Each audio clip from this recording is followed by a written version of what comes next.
Tapi niki saking pati, Mas. Musike. Iya, Mas. Seragenan kedua ojingan. Lah sing ketelu, Mas. Sing ketelu langgam. Aduh, sampun aja deh sayang. Apa ya wes siji wae ya gak apa-apa wes. Oke, wes ono dangdutane soalnya Bang sayang ya. Monggo.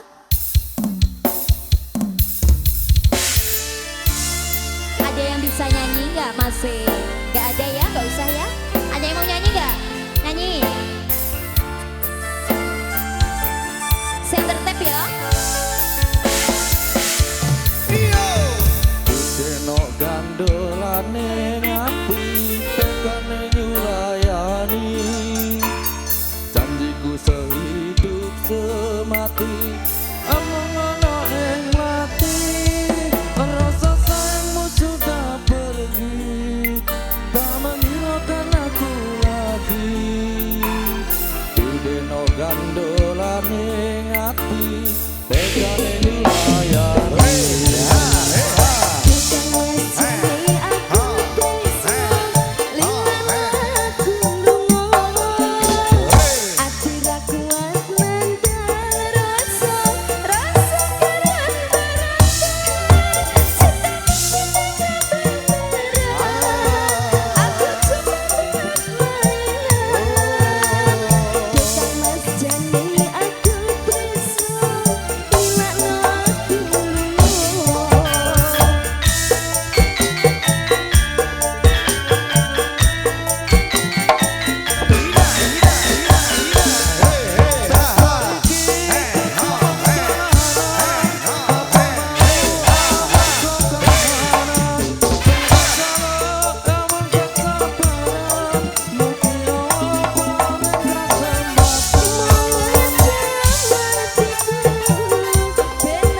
matur pisakan sampun nggih Mas. Ya terima kasih Mas ya.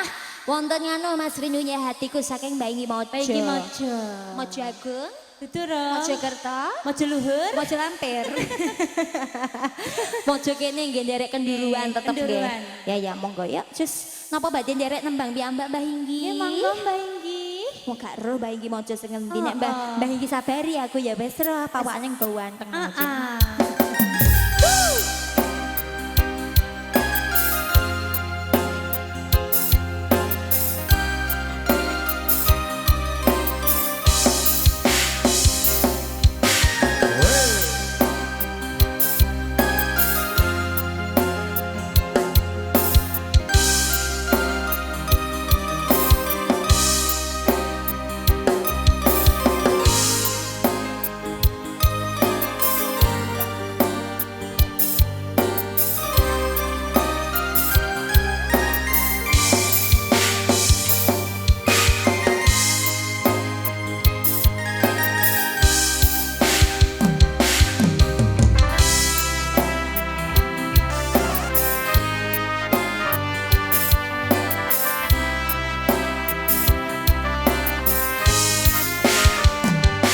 Rindunya hatiku padamu kasih. Rindunya hatiku sudah tak tahan. Aku datang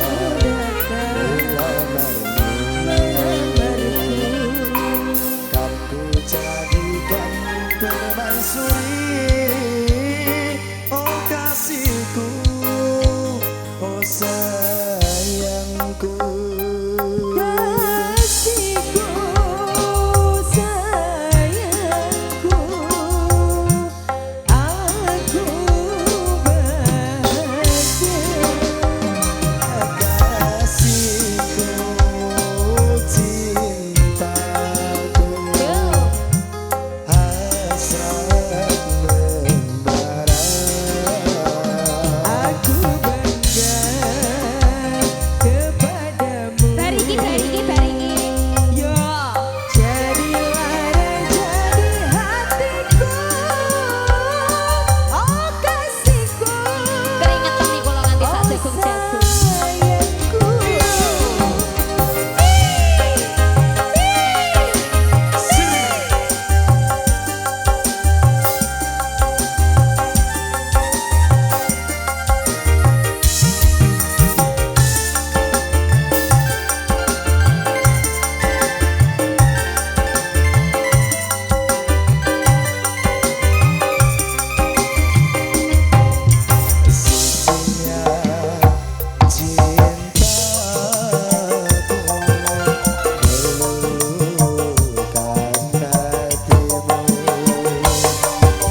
boten apa nggali ya nggih. Ya menyat waktu Kang Mas yang pakai hem merah tadi minta ya ada kasunyatan.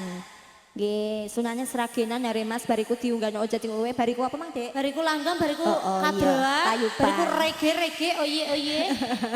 Yuk monggo. Ya yang penting tertib ya Dik ya. Yuk cus.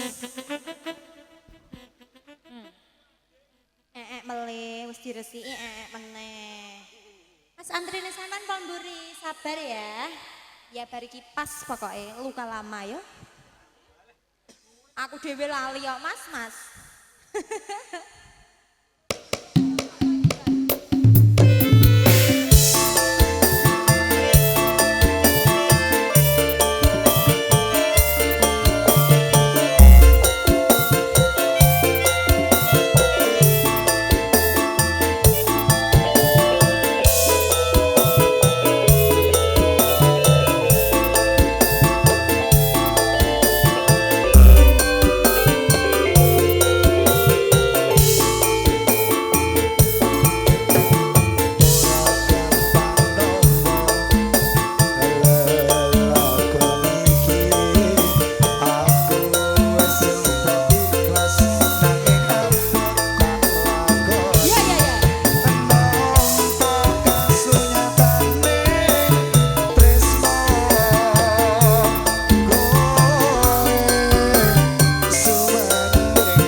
langsung saja dikasih. Ada luka lama Mas Hari nggih, bonyusnya mengko gandrung.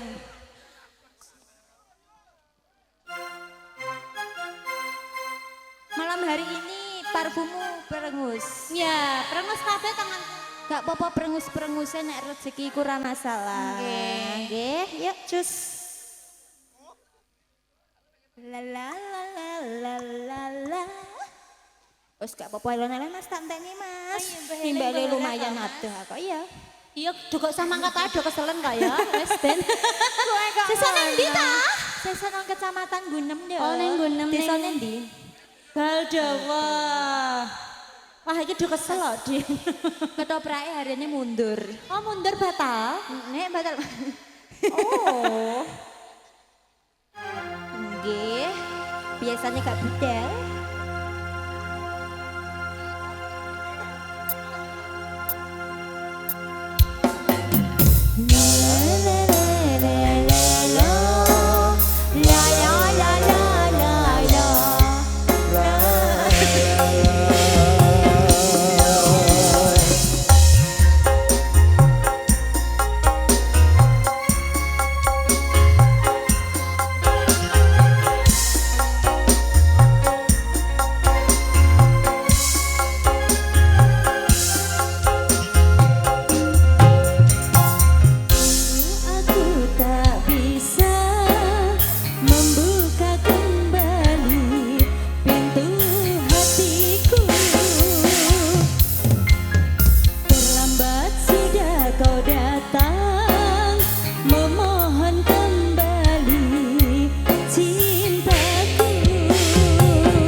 ngerani Gusti Putri wonten sawates gandreng nderek pamit Pak Sugianto, Bu Ika, konco-konco mas-mase mbak-mbak ingkang sampun paring kula saweran wujudipun niki nggih. Cemek nggih. Wujude uang juga. Terima kasih pokoknya mugi-mugi lemah teles nggih Gusti Allah sing bales. Lemah mawur. Gusti Allah sing apa? Ora roh aku parikane mangkel Ben lho. sendarae. Ya Mas, sawates gandrung. Kok emak? Mama. Sing belum nyanyi, iki ani bisa nih. Malah kaget.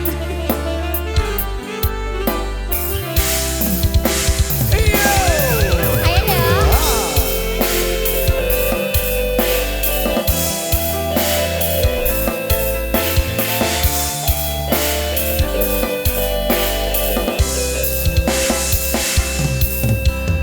Naliko pisanan ketemu sliramu tatrapaning jero dadaku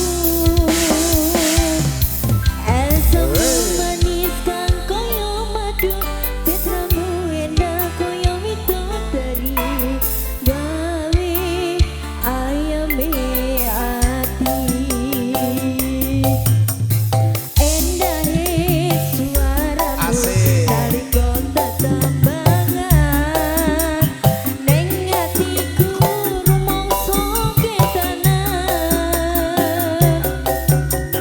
Duh Gusti paringono kawula kang lagi gandrung ning wanita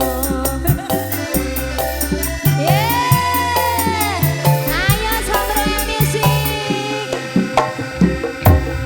Gandrung aku gandrung koyo wong liya ning atiku rumangsa bingung marang sliramu sokapan bisa bersatu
Semen tenang gini kalau sakon tetap selipur mungkin damel sukaning pegale penjelas goyang darah asik goyang darah asik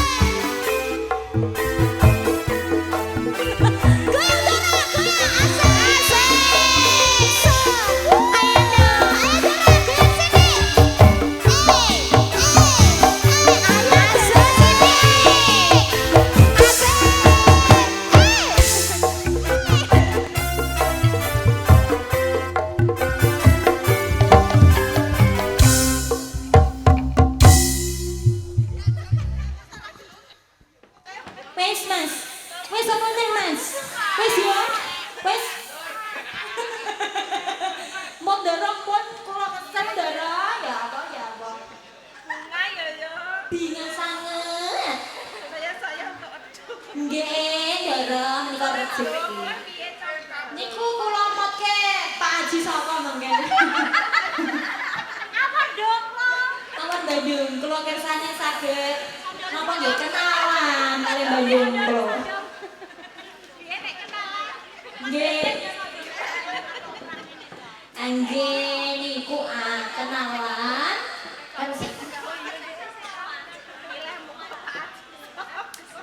Hei, sing timbal Pak Haji sapa? Liyane dulu nek arek. Aku iki piye nasibku? Wis ndodo to nduk wong kowe sing nyupiri. Awan sing awan pasar Kedus Sumberjo. Iya, hampir no pasar. Ya wis. Saka rumah wis mbok leno aku. Tak boleh syukuran aku tak teman-teman aja. Kados ngoten lho kok medhuk.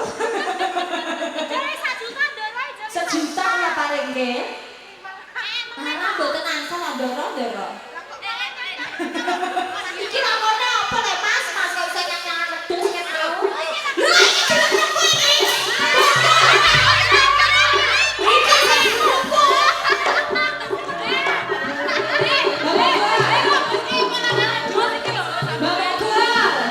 Aku diatur sampeyan medhuk sa.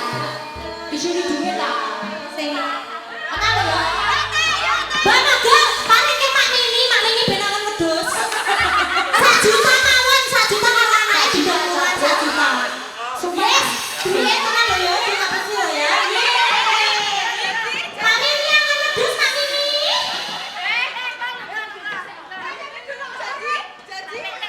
Jadi lah Pak, jare modal kok. Lah kok malah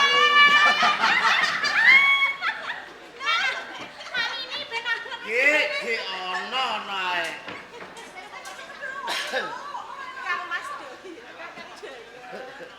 Ana apa adikku? Pak Janur Galuh Candra Kirana. Saya pengen menika rawuh wonten ing Taman Jenggolan muli ganti menapa? Wis kapang, wis kangen aku kelawan panjenengan. Kepara adoh-adoh saka Karang Klampis.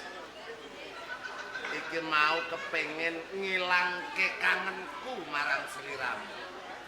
Nanging ya ora mung gur sliramu sing tak kangeni. Adikku Panji Asmara bangun uga aku kangen. Mula kanthi kuwi mumpung ketemu, mumpung mirunggan. Aku kepengin banget sapet jagong karo adikku Panji Asmara bangun. Walah Kang Mas.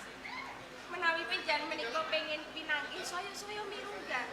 Menika kok boten saged jalaran menapa?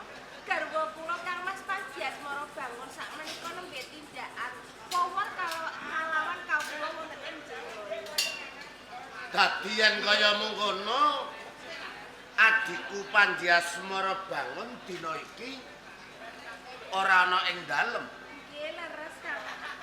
Malah kapara wawor tindakan. Leres. Wis pirang candra nggone tindakan? Nggih sampun wonten 3 candra. 3 candra Ji, ora kondur. dereng nate kundur. Kula ngantos kapan sanget Kang. Lah iya. 3 candra ora bali. Garwane nganti kapang. Apa pikirane atimu ki ra duweni rasa was lan sumelang aja. Nggih mesti kemawon jenengipun garwa nggih. Nanging kula menika pitados, mbok menawa sedaya kewajiban menika dereng nemoni karampungan. Oh alah, Ngalah pripun to Kang Mas? adikku Galuh Candra Kirana ket biyen mulai kok kaya mengkene pikiranmu. Tak aturi pirsa ya, Di. Nggih kados pundi? Aja meneh mung gur 3 candra garwamu ora kondur. 5 candra, 6 candra genahe mung setahun. Menawa wae ya garwamu ki ra kepengin kondur. Kerasan ngoten. Iya. mergo ning jaba kono kuwi duweni panganan sing luwih enak menawa. Mak aman wujud napa niku kok enak sanget. Lah ya Didi, kowe iki wong wedok kalemu cubluk ra karuan. Kok coblok? Lakonmu iki kaya aku biyen. Ngerti lah ngono ya alung ra ngerti. Daipun kados ngaten timbang gerus batin. Sayektine aku ngerti nek panjenengan iki jane ngerti. Tumindake bojomu ning jaba ki ngapa ya tak kira ya ngerti. Jane enten napa to Kang Mas Bampun nyemu kados ngaten. Wis aku ngomong bloko wae. Nggih, monggo dipun wiyaki mawon. Garwamu Panji Asmara bangun wektu iki duweni katresnan kejaba sliramu. Tegesipun garwa kula menika sampun sacumbana kaliyan wanita sanes. Bener. Sinten wanita kula wau? Ngraini putrane Wapati.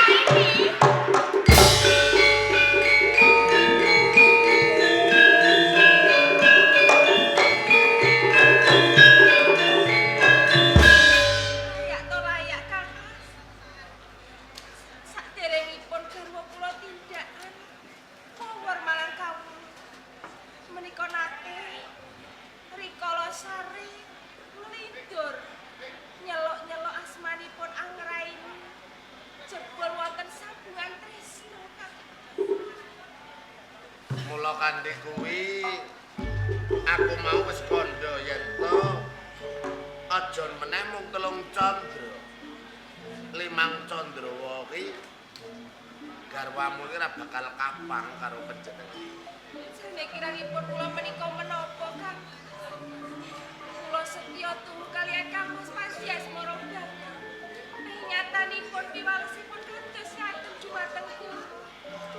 Nek pitakon perkara kurang apa kuwi sing ngerteni ya garwamu. Aku ya ora ngerti. Ora usah cilik ati. Tak kira iki mengko garwamu kondo. Yen pengen ngerti buktine tumindake mengko takon. Ora usah wedi ana aku. Teninggi Kang. Aku tak ning pepungkuran wae. Iki monggo. Mas Bang. Kok tegelan mentolo pejan dumateng kula Kang. Kiranipun kula menika menapa dumateng pejan. Diajak galuk condro.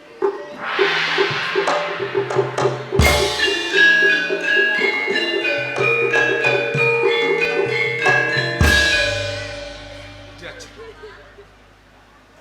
Gini ngono pun Kakang lumarap oleh Taman Sari kok subuh tangismu Diajak.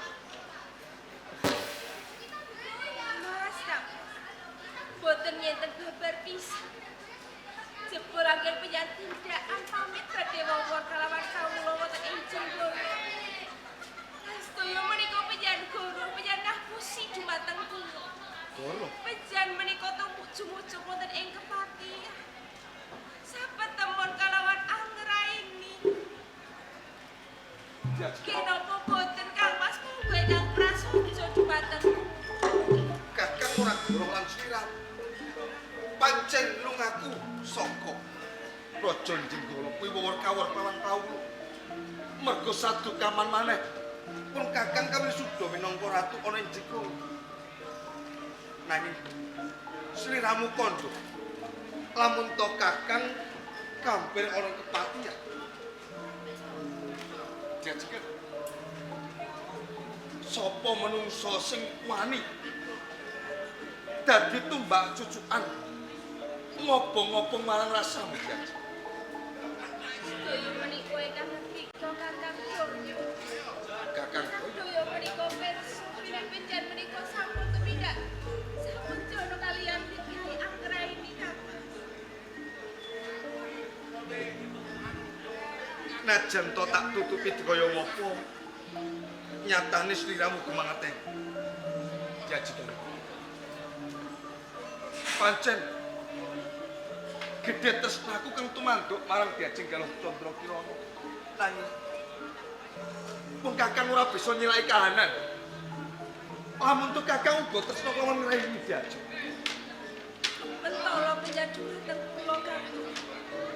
Kiranipun kula menika menapa dumateng panjenengan. Rasa satresna kula lahir batin kula pasrahke dumateng panjenengan.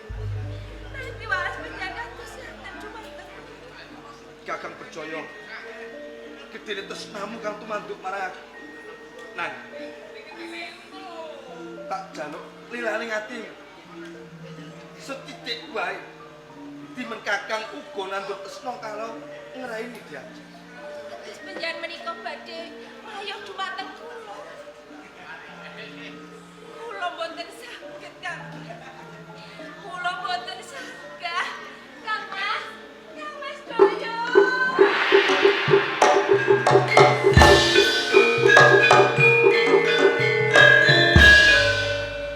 Mas Bagus sampun ngakoni, Kang. Aku iki delok kasune menawa dadi dukun.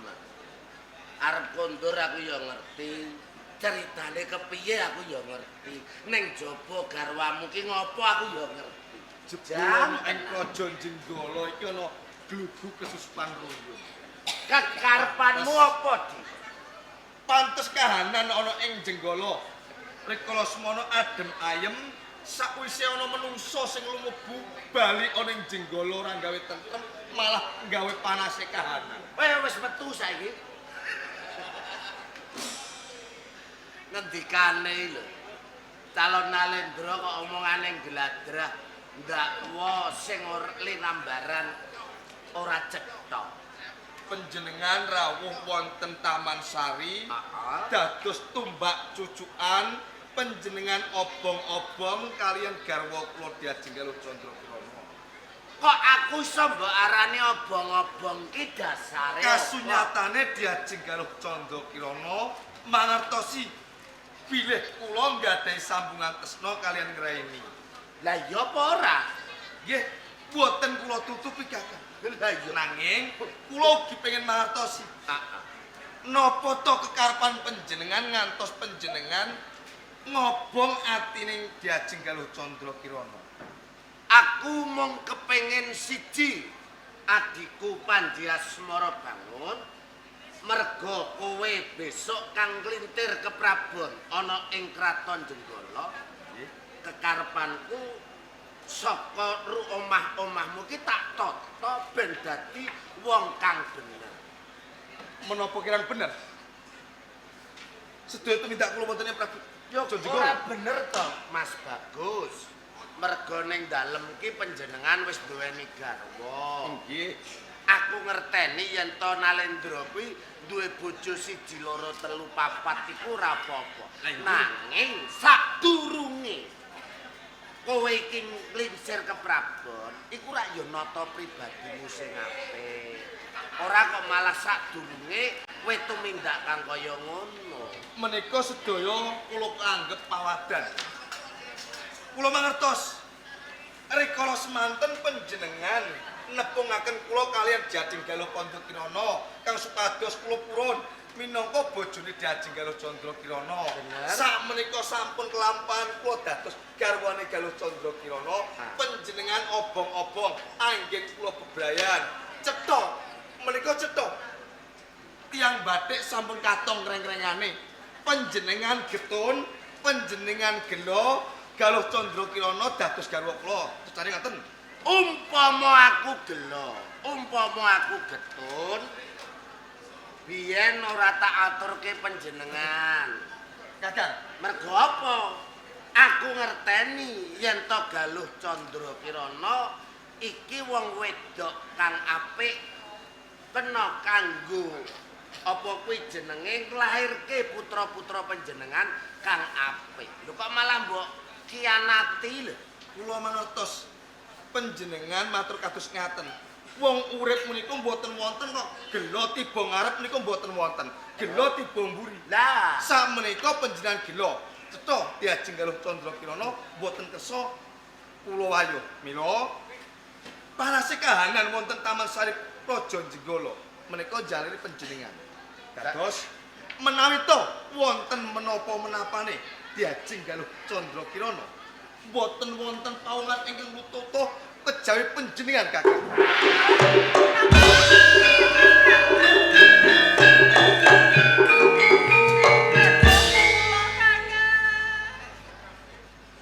Wong menengo sik, wong lanang ki anggere lagi ketutupan wajah yang berseri-seri ya kaya ngono. Penjan kok ngaten. Wis to, menengo wae. Nang kula tasih tresno kalian Kakang Bangun. Nyuwun pangapunten kula badhe bojo Kakang.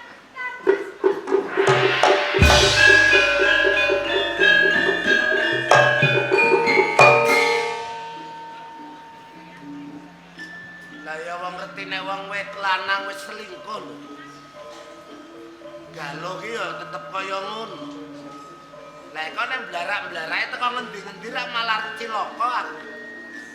Nek bangun ngono mesti manggone ning ndi aku ngerti.